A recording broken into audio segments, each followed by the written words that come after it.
Fly me to the moon, let me play among the stars. Let me see what spring is like on Jupiter and Mars. Let rain fall, let rain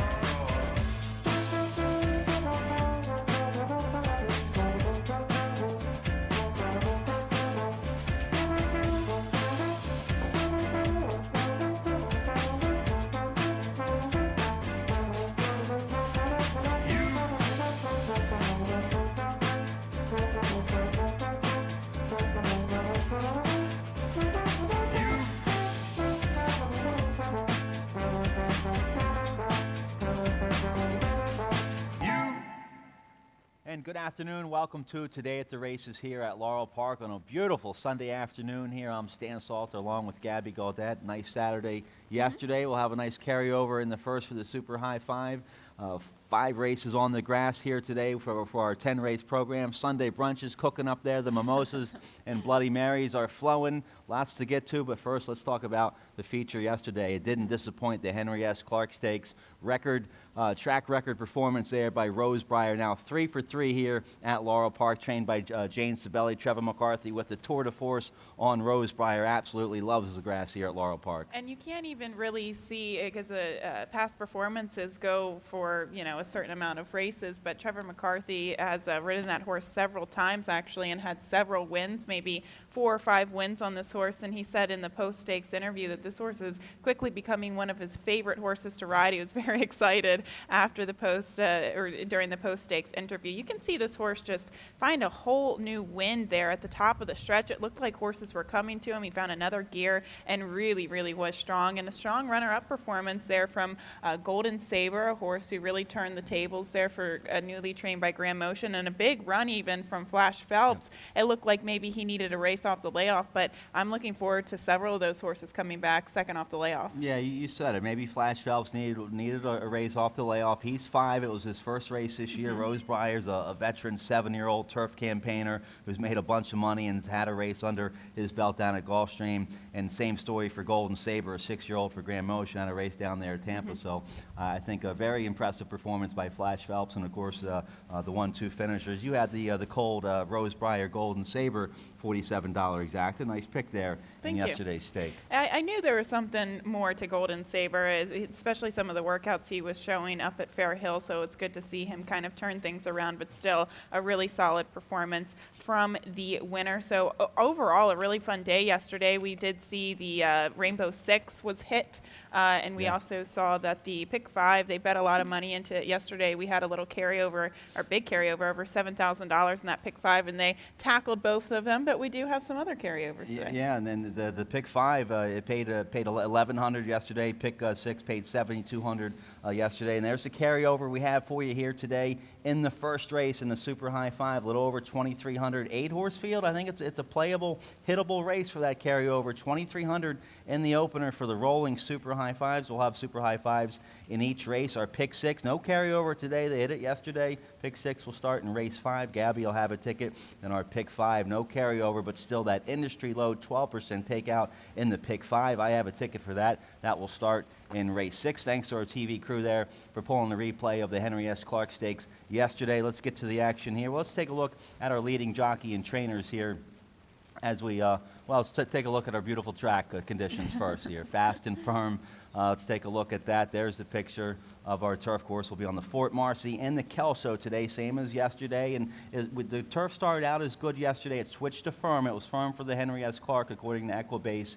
I think it needed that rain that we got Friday night, and I think today it should be perfect. Absolutely, and as you said, there was a new track record set in the stakes race yesterday on the turf, the Henry S. Clark. So I think the turf needed a little bit of the moisture, but it's perfect out there today. 70s, sunny, couldn't ask for better conditions, better weather, and some really good races to handicap too.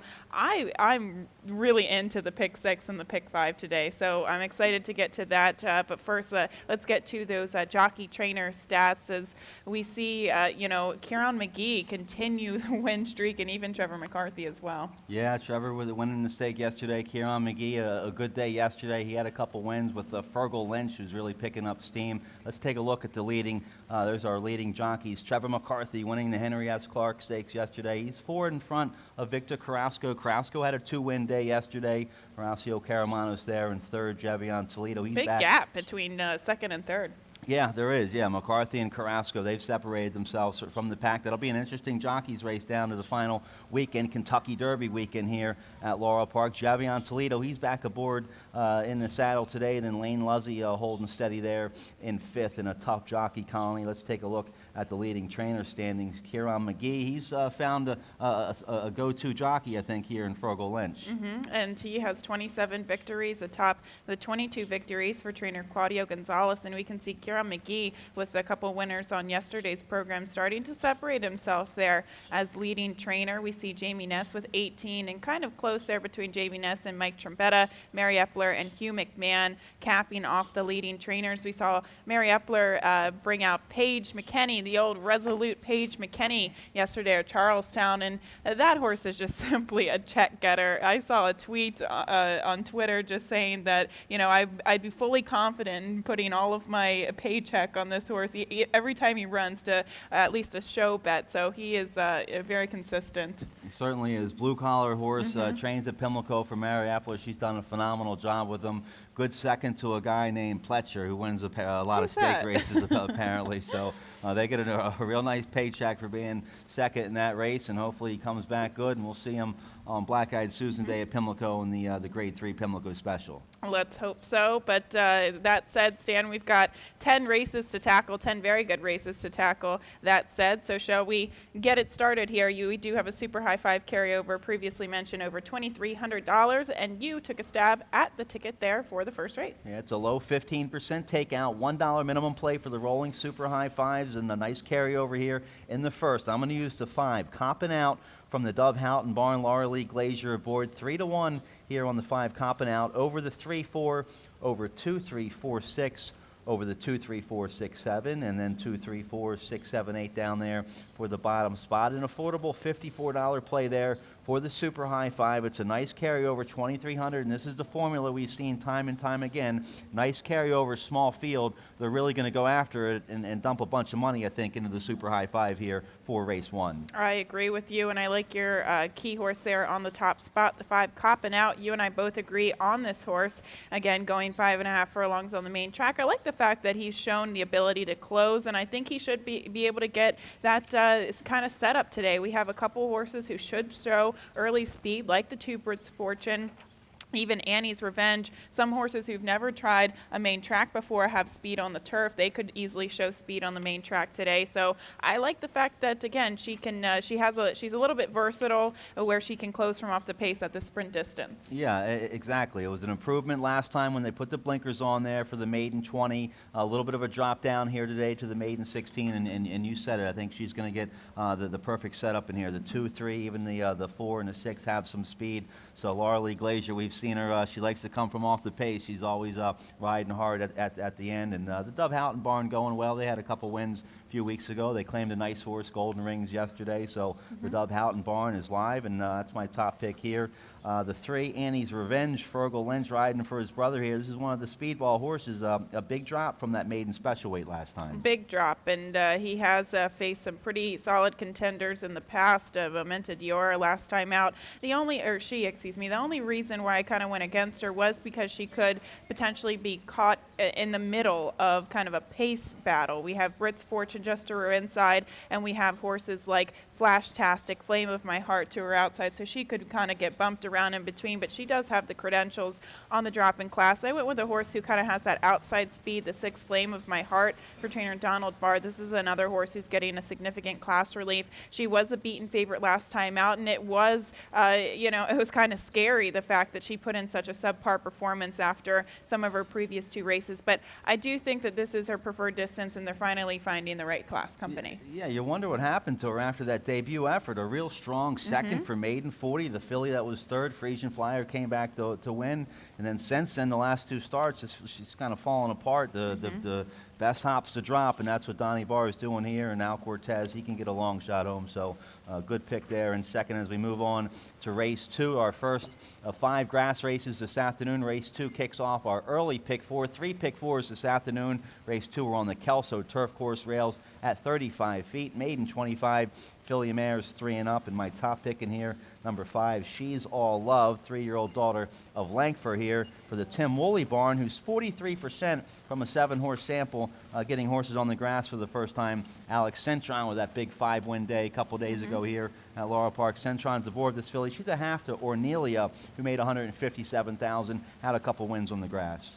And I use her there in the mix as well. She's coming out of a very good race, excuse me, on the main track. We saw that horse, or a couple of the horses, the winner come back to take a New York bred allowance, but getting an 81 Beyer speed figure for that victory. The second place finisher came back to get a restricted maiden special weight. So I know she's getting to a new surface, but I do like the fact that she has a good bottom in her on the dirt, maybe an unpreferred surface. I'll go to the 3, though, Cheris Prize as my top selection, a 3-year-old filly by Pure Prize getting to the turf for the first time. Blinkers come off, and you look at the pedigree there. The mare didn't turf, but the second mare, the Grand Dam, was actually a grade 3 winner going long on the turf. She won the Galliarette, so there's a little bit of turf pedigree on the bottom side, and I also think this is a filly that could relax today, staying at the mile but getting to the turf. The Dark Hollow farm bred horse. All they do is breed good horses. You see Not for Love there on the dam side. That's enough for me. Anytime you see the Not for Loves on the grass for the first time, throw them on your ticket. It's a nice 5-to-1 price you have there on top. On the outside, we do have a scratch here in this race. Scratch the 9, Blush Be Gone. So off the AE, the 11, Maestra Brava is going to run. And your morning line favorite here is on the outside for Lizzie Merriman, the 10 Medibumps, 9-5 with Horacio Caramanus aboard. And this filly was running some strong races last year. Last time we saw her here at Laurel last November in a tough maiden special weight race. She comes back, finds an easier spot here for the comeback race this year. And if none of these horses like the turf, there's a couple of horses that do have some decent pedigree to move up on the turf. But Medibumps, again, this is the easiest field that she's faced in her entire career. And we have seen kind of the barn do okay here recently with the kind of limited sample of horses that they've been running. But again, I think this is her distance, going the mile or even farther, and she pretty much stands atop of the rest of the field. She's a one filly in here that you at least have some solid ground to stand on. Yeah, absolutely. And you mentioned the barn doing well. Horses coming off the layoff from a small sample, and they're 22% with a nice positive ROI over $4. So if she's ready to go, she'll be with Caramanus on the outside. She'll probably get a nice trip. She'll be tough to beat if she's ready to go here in race 2 to kick off the early pick 4. We turn the page. We're still on the grass here for race 3 on the Fort Marcy turf course here for the 3rd. Rails at 87 feet, going a mile and a 16th. Wide open, claiming 7,500. You know you're going to have some old class horses in here with the wide open claiming conditions. Scratch the 11, follow the kitten. And I go to the inside here, the 3, Ms. Owell for Joe Sharp, Alex Centron aboard. I just think this filly, the 6-year-old mare, is the most seasoned right now. A lot of horses haven't run in a while or just coming back to the races. This filly's been running down there at the fairgrounds, been running okay. Centron, Hot Rider, is going to save ground on this filly from the inside. And she gets the right class relief, and also we see kind of the fairgrounds. Sometimes their turf course can get a little bit boggy when it does perhaps rain there. You see over a yielding course, she didn't run very well, and even over a good course in her last start. But that firm going that she got back on the 13th of February was her best recent race, and she's going to get those conditions today. And she's also going to get an appropriate speed setup. We have Lightning Fast Girl, who she's going to be booking it on the front end, but we also have some other speed types in here like Love That to the outside and even Stack the Storm. So I went in the angle of taking closers here. The 3, Ms. Owell, is one of them, but how about a little bit of a better price? The 6, Let It Slam. She has a similar kind of running style. She should be closing from off of it, and she's another one who I think will move up on a firmer going today. It looks like that was the case in the past. And look at her race off of the layoff stand back on the 19th of February at Tampa. She was beaten several lengths, but she was third at 51-1 behind Is She It,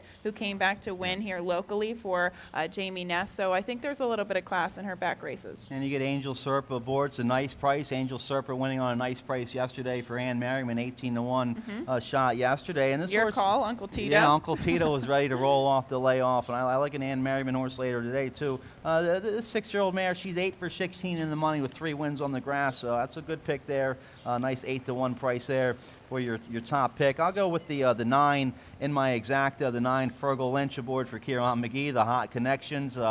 First off the claim in this condition. Last time opened 75, a real good second to Maryland Mystique.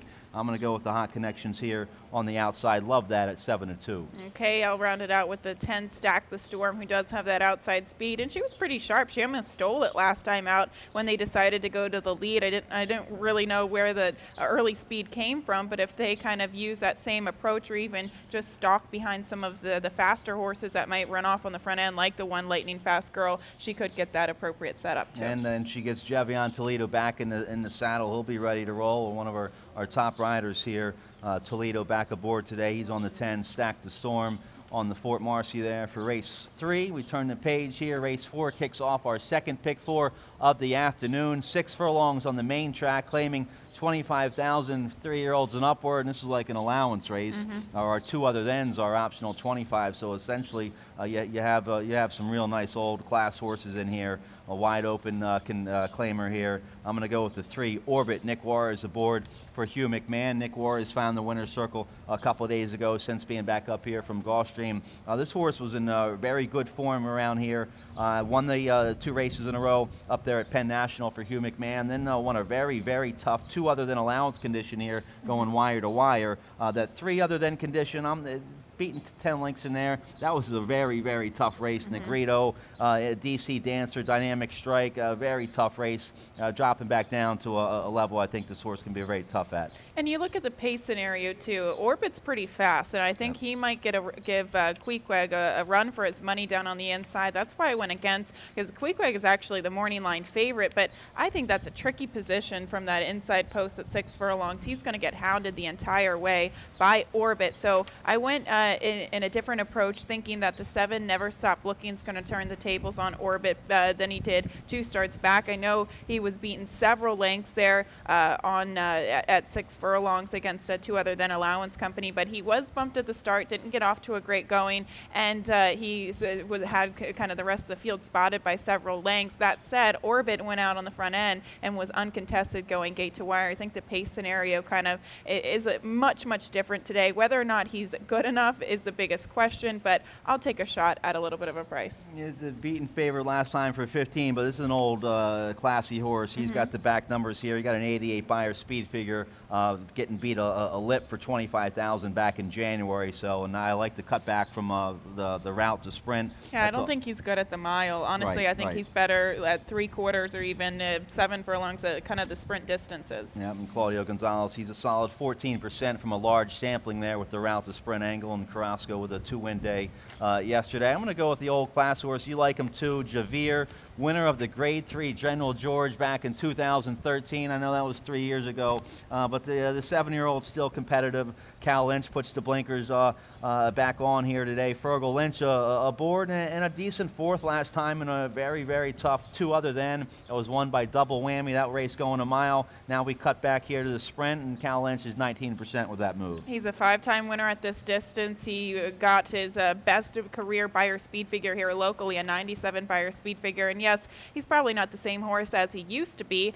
The only concern here, once you get to these older horses that are 7 years old, you know, they've got a lot of races under their belt, and then you finally put the blinkers on, it almost seems like a last-ditch effort, and it can go either way. It can either help or hurt. So, but he does have the back class in order to do it. I'll throw in the 5 Government Shutdown quickly here, because I don't think that's his preferred running style on the lead where he found himself last time out. He was a little keen going against a slow early pace. I think he's going to get more pace in here and hopefully take back and make that 1-run move. The 2 Arrogant Officer, and very interesting horse. Phil Schoenthal claimed the horse last July up at Parks for 12.5, gave the horse a bunch of time off, brought him back, protected him in for the waiver up there there at Parks. A sneaky good fourth there in the comeback race. And then they tried the Ben's Cat, restricted Maryland bred stake. Came up very tough, though. Sunny inspired. Gursky in the court in a storm in there. Only beaten 7 3/4 of a length in that stake. And now it drops back down to a claimant race. Third race back off a year layoff. Gets the leading rider, Trevor McCarthy, at 10-1. Interesting horse there. He could be very, very sneaky in that race, and I think that's a good betting race because if you have an opinion, if you have an idea, there's definitely some money to be made. Yep. All right. Well, it's some more money to be made as well. We have our pick 6, pick 5, late pick 4 coming up. I have my best bet and price play later on in the card. Let's get a commercial break. We'll start with the pick 6 and race 5 when we come back.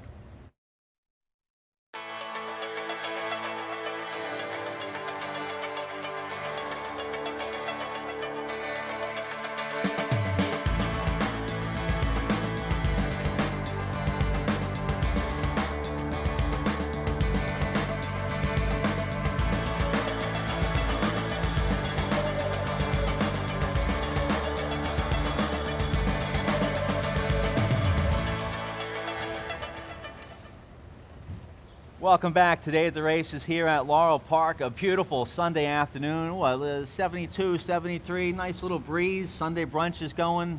It's a little chilly in this shade. You got your scarf and sweater on. I was shivering a little bit, but out in the sun, it's beautiful. You can't ask for better weather. It is a nice carryover in the first in the super high 5, and the pick 6 and pick 5 they hit yesterday. But let's take a swing at it today here. Our pick 6 will start in race 5. We're on the Kelso turf course here. Rails at 35 feet, maiden 25 for filly and mares going a mile. And there's Gabby's pick 6 ticket. We dive right back on in. $64.80 is the ticket there.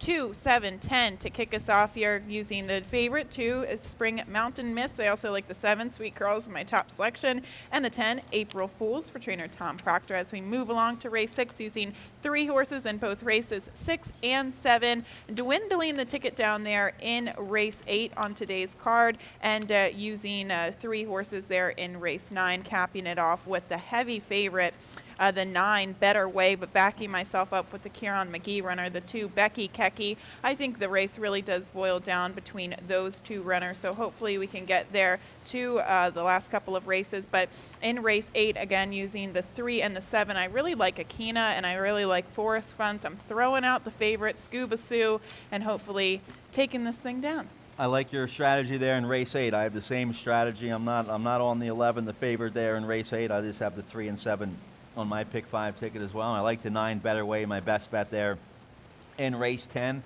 Let's take a look here at the first leg. Race 5, maiden 25, filly and mares, 1 mile on the Kelso turf course. And I'm going to take a shot here. Hunch play on the 9 Picnic Party. The barn's been doing very well. Ann Merriman with a couple winners last weekend, Svendile and Tap Diva. Nice $38 winner yesterday, Uncle Tito. This is a well-bred 3-year-old filly by Bellamy Road out of a Lear fan mare, so that's some nice turf pedigree there. The dam, she was only 1 for 9, made $40,000, was 0 for 3 on the grass. However, she did win a maiden special weight on the synthetic up there at Woodbine. Fergal Lynch was aboard for a couple of those Ann Merriman winners last weekend. Lynch is aboard here today. This filly's run okay on the dirt. I'll take a shot with her getting on the grass for the first time at 5-1. You could make a case for several of these horses getting to the turf for the first time. That's why it makes this race all the more difficult. I went to the 7 Sweet Curls for trainer Katie Voss, Evian Toledo in the saddle for this 3-year-old filly by Patio Prado out of an Aptitude mare. The mare produced 2 turf winners,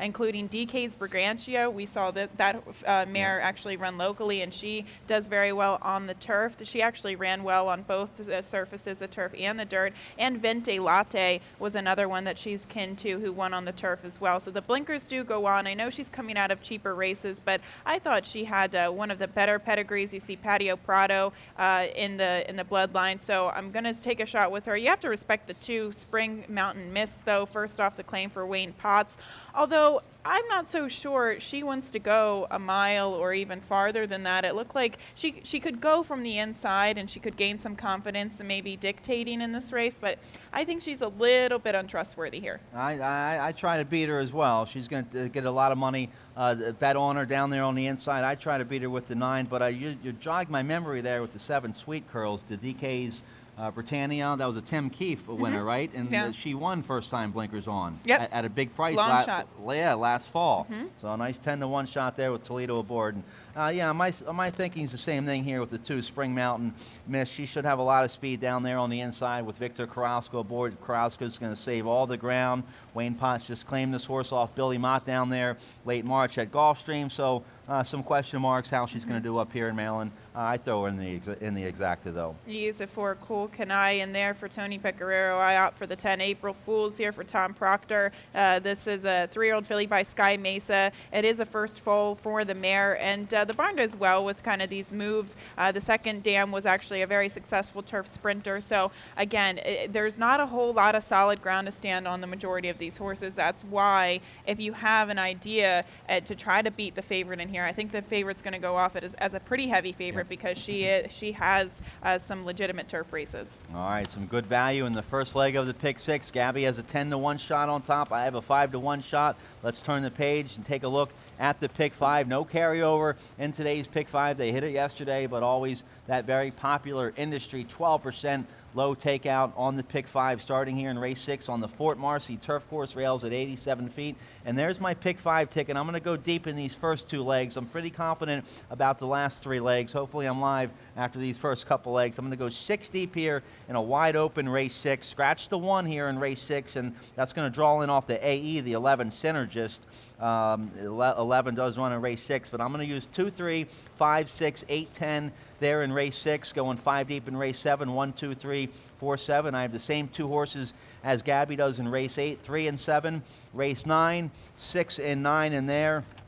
The 6 is top sheet for Alan Goldberg. The 9 Southern Peach, my price play of the day, 8-1 for King Leatherberry and Lane Luzzy. The 9 Southern Peach there in race 9. Then I'll key on my best bet of the day, number 9 Better Way, the 6-5 favorite with Victor Carrasco aboard for Claudio Gonzalez. Number 9 there in race 10. $60 pick 5 ticket. Let's take a look here at the first leg, wide open 7,500. Claiming fillies and mares, 5.5 turf sprint here on the Fort Marcy. Scratch the 1, the 11 draws in. My top pick in here, the 8 Sam's Melody, Dale Capuano, Trevor McCarthy aboard. You're going to get 9-2 on this 5-year-old mare who's got some solid turf credentials. 6 for 11 in the money with 3 wins. We haven't seen her since last November. She should be fresh and ready to roll off the layoff here for Dale Capuano, who's been doing well with Trevor McCarthy. And I like the fact that she can close from off the pace because we have Sassafras Springs, who shows some speed. We have Sprinkles, Middle Easy coming in off of the layoff, even One Hot Cat. We have a couple of horses who are pretty fast early, and it's almost like a suspect pace because Sprinkles Middle Easy has been known to go to the lead but just can't follow through to the finish. So I think the pace could potentially collapse, and that's why I like the 5 Moral High Ground. Second off the layoff for trainer Mark Schumann. I think it's going to set up for the 7-year-old mare, and historically speaking, she runs her best races second off the layoff. You go back to her race from May to July of last year. She put in a subpar performance at 1 1/16, came back a really good second, cutting back to a sprint distance. So I think she's going to definitely relish a pace scenario and 1 race under her belt. She's been hanging around for a while. She always comes with that late run. She has her nose down on the ground. A difficult horse to ride, but Forest Boy's a very good turf rider, and she fit this horse well in the comeback effort. I'm going to go to the inside, Lulu Island here for Alexis Katona, Ricardo Chappie back in town, and this horse is a 4-time winner on the grass, coming off a layoff. Last time we saw this horse at Laurel was the Open 75 and the Nickel Starter races last fall, and a good third to Ms. Martha back on October 9th here at Laurel Park. That was a 5,000 starter allowance race, a little tougher than this Open 75 here today. Let's see if she's fresh and ready. She's been training well up at Fair Hill with a couple bullet workouts for the comeback race here. I'll throw in the 6 Heavenly Perfect, who has a little bit of speed here. She is by Majestic Perfection out of Good Heaven. The mare did produce another turf winner actually, and Majestic Perfection is 20% with his progeny sprinting on the turf. So I always like to see Majestic Perfections at least try the turf, sprinting at least once, and I think this is a filly who very well could move up on it, even though she's never been on it. All right, could be a lot of speed in that race. We have the same idea. My horse on top, your horse on top, both closers there in race 6, where we could have a lot of early speed. Let's turn the page here. Race 7 kicks off the late pick 4. Nice maiden special weight race here for 3-year-old fillies going a mile and a 16th. And I'm going to go with the 3 Go Go Dana. it's never as easy as it looks. It looks like she could be lone speed here with Alex Cintron aboard. Probably won't be the case, but on paper, she's the fastest early, at least here in this field. It doesn't appear to have too much early speed. The only other horse I could think might be Forwardly Placed as the 8. She's lovely, but she now stretching out to 2 turns. But yeah, she very well could be the lone speed in here. She was very fast last time out, and she put in a good effort. I respect that horse, just not in the top 3. I'm going with the price with the 2, Anissa. Forward trainer Hammy Smith. We haven't seen this filly since late November, but when she debuted, it was on an originally carded turf race. It was run on the main track. The track was fast, and she broke well with the rest of the field, and she was just swallowed up by them. It doesn't look like she has any bit of sprinter speed. She looked like she was starting to improve, getting a distance of ground on the turf. And look at her workout. She put in a solid 7 furlong workout, followed up by a nice 4 furlong bullet workout. You know she's going to be fit and ready to go off the layoff. Yeah, that's our man, Hammy Smith. Yeah, he's having a good weekend. Nice winner on Friday with Swelligent. Nice first-time winner yesterday with Just Jack, and I love his work. There's never any question whether or not they're going to be ready to go on Victor Carrasco board. He'll save all the ground on that runner. The 7 snuck a little fun 3-year-old daughter. Congrats here for trainer Graham Motion. Debut effort up there at Parks, maiden special weight going a mile. Nothing too special, but they bet her pretty good there down to 3-1 for the debut. She'll improve here the second start with Alex Serpa aboard. And I'll just throw in the 9th Street Heiress there in the Exacta. Jay Latosh was a gate-to-wire winner, I believe, for Graham Motion. There was really no catching her, going off at 50 cents to the dollar. But we saw Tap Diva come back to win on the turf, a nice tap-it filly. And I think this horse is just purely one that needs a distance of ground. All right, we're back on the turf here for race 8 to kick off the late pick 3 on the Kelso turf course. Our allowance feature of the day here. 3 other than optional claiming 40,000 rails at 35 feet. These races don't go too often, but when they do, some very, very nice races, and we have the same opinions here for the Exacta at least. Scratch to 5 in here, 2 wonders, and your morning line favored, the fast filly from the outside, the 11, Scuba Sue. You throw her all the way out. I'll use her 3rd, but we both like our top pick here, the 7, Aquina for Jane Sibeli, having a big weekend here. Nick Juarez aboard here. This filly, the 8-year-old mare, actually has been around for a while. She's made over 360,000. The second race back here since February. Look who she ran against down there in February at Gulfstream, Lady Shipman. So she's been running against some heavy hitters. And not only that, Stan, that she ran against Lady Shipman, but that was a race where she didn't get off to a great start. That always compromises your chances, especially at 5 furlong sprints, and especially when you're going against fast horses like Lady Shipman. So I think you can put a line through that race. It was very fast there. We also saw the 5 furlong sprint when she came back, 20-4 for the opening quarter. They're not going to go that fast here. And I think she might be the fastest early, but she also has a little bit of versatility. So she's coming into the race. I can make excuses for several of her recent performances, and she's got a tremendous amount of back class. And what I like is James Sibeli sent a few horses up here, I believe, for a week or two. You see the workout posted here at Laurel Park. This mare's been up here for a while. Nice half-mile work here at Laurel Park on April 15th, 49-2. So I like that move. This filly's here, been resting, looking for her 12th win on the grass today. And we can get 6-1. That'd be nice. Well, with the scratch of 2 wonders, probably not going to get 6-1. That would be very nice. The reason why I don't trust necessarily the 11 Scuba Sue is because she ran a lights out performance last time out. She had some previous efforts on the turf before. That was by far her best turf sprint ever. We saw the type of meet that George Navarro had down in South Florida. This filly had a lot of speed. I just think she's kind of suspect on the turf. Not to say that it wasn't a good race. Can she duplicate it though? That's my biggest concern. And a very firm course down there. Now getting to 5.5 furlongs, she has a lot of speed. That outside post, I'm taking the approach to just go against her. But the 3 Forest Funds is another one you have to respect. She has proven to be a little bit more versatile. And we've seen her here at Laurel Park. A nice 2 other than allowance win last November here. Beat some nice horses in there. Beat 2 wonders in Candida H in there. A lot of question marks on the 11th Scuba Sue. That was only her first win on the grass last time. I'll throw her in the top 3 there. A nice, very, very nice allowance feature there in race 8, 5.5 on the grass. Let's take a look here for the late double race 9. First level allowance condition here, 5.5 on the Fort Marcy turf course, rails at 87 feet, fillies and mares. And my price play of the day here This is going to be Southern Peach, but you like a horse in here as well, the 5 Broken Bridle, and I believe we have a video on that horse. We do. We'll dive right into that. I believe we have 2 videos, both on Southern Bridle. We can see Southern Bridle there in the silks of Paul Fowler there, Jr., on the kind of taking back from off of the pace early, and a little bit keen and tough to settle there under Evian Toledo. But then he quickly does get this 3-year-old filly to settle. This was going a distance of ground. They didn't go that fast in front of her, but she clearly just like tipped out at the top of the stretch at the quarter pole. She went to go make her move. You can see the turf was rated good that day, had a lot of cut in it, but she did this relatively effortlessly, Stan, because you can see kind of the gait of other horses who are closing from off the pace. It looks like they're kind of sinking a little bit into the turf, where she just kind of kicks clear from the rest of the field. Now, she does have to prove a couple things, that she can come in off of a little bit of a freshening, and she has to shorten up to the 5.5 furlongs. But her running style, it kind of looks like maybe a closing turf sprinter. So I'll take a price with her.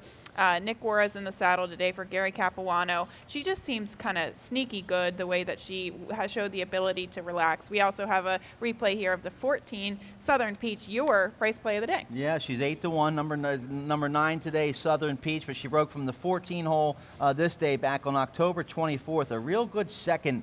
She's gets bounced around here a little bit there. She's on the inside in the King Leatherberry colors. The winner there, Awake Today, who kind of came over on her a little bit, but stayed up. Awake Today, that was a long shot winner that day for Robbie Bales. Awake Today just came back a couple weeks ago and got beat a half lengths in a very, very tough 3 other than to Monster Sleeping. So Southern Peach second to a very good horse that day, coming off a little bit of a layoff. We saw King Leatherberry win with one of his cats, Classic Wildcat, on Friday, and Lane Luzzy had an upset winner on Friday as well. So I'll go with the hot connections here, 8-1 on the 9 Southern Peach. Okay, we both respect the 6 top sheet, but does have to come in off of a September layoff. The blinkers come off after they put them on last time out to stretch her out to a distance of ground. She is probably a better turf sprinter, and you see Cowgirl Creed in the running lines, a couple horses who went on to run well outside of that race, but she's solid. I respect her. That's why I'm only using a really limited amount of horses there in terms of the pick 6, because you either like the favorite, try to beat her, you use 2 horses in there. Top sheet, she's real nice. I couldn't figure her out last year. I bet her she wouldn't win. I didn't bet her she won, but she's meant to be a nice horse out of a very, very nice mare, Sheets, who was a stakes winner sprinting on the grass. So one more race here, race 10. Heavy favorite here in race 10. Never win 3, 7,500 going a flat mile. And the heavy favorite's going to be on the outside here, the 9, Better Way. 6-5 here, Victor Carrasco board for Claudio Gonzalez. Gonzalez got the money first off the claim. She ran her lifetime best there for the 16, Never Win 2 life. Got a 69 buyer, won by over 8 lengths that day. Gave him the confidence to try the allowance condition. It was a 6 furlong sprint, maybe not her best distance, I don't think. Dreamboat, Annie, Barrett, it was a very tough race. She only got beat less than 3 lengths in there. Now they drop her back down to win, get claimed, get the money. This is what they do. A very reliable favorite, I think, here. The 2 Becky Keki is a horse I'll back myself up with in the pick 6, because quite frankly, she's got some good races in the past that could win this race. You see the race, her 2 races going this distance, going the 1-turn mile here locally. She was a 14-length winner off the claim against Maiden 25 Company. Off of that confident race, they stepped her up against Allowance Company. Mo D'Amore came back to run 3rd in the Grade 2 Gazelle up in New York. So, I think some of her races going the mile are sneaky good, so that's the only horse that I'll back myself up with. Yeah, that was a very impressive maiden win. Looks like they got her back in good form in that last win at Penn National last time out. All right, we're about 22 minutes out until the first race. Nice carryover in today's opener, over 2,300 in the Super High 5. Gabby Gaudette and me will be back for the first day. Robin coming up with all of today's scratches and changes. Good luck. Good luck.